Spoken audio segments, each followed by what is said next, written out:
Көбелек пен Маса. Бір күні елпелекте ұшып жүрген көбелек қораның төбесіне келіп қонады. Мұны жақтаудың қуысында жатқан Масаның көзі шалып қалыпты. Масаның бұған ызасы келеді. Сонан соң шыдай алмай көбелектің қасына жетіп барады да сес көрсетеді. Сен бұл араға неге келдің? Бұл жер менің меншігім, деп әкіріндейді. Бұған көбелек саспайды. Бұл қораның үсті ғой, қоға емес. Тақылдама, мойның үзіп қалады, дейді Маса ызыңдап.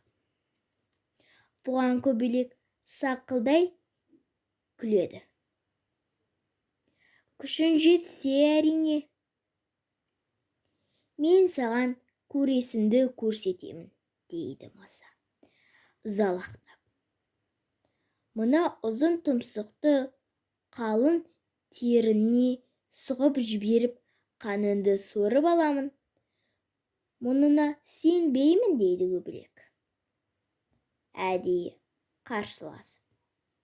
Маса ыза болып қоқаңдайды. Сенбесең көзіңмен көр, дейді. Қане, көрсетші, қарада тұр. Осыны айтады да Маса ұшып барып, байлаулы тұрған өгіздің құлағына қонады. Сонан соң тұмсығына сұғып бастайды. Сол кезде өгіз артқы аяғымен құлағын қасиды.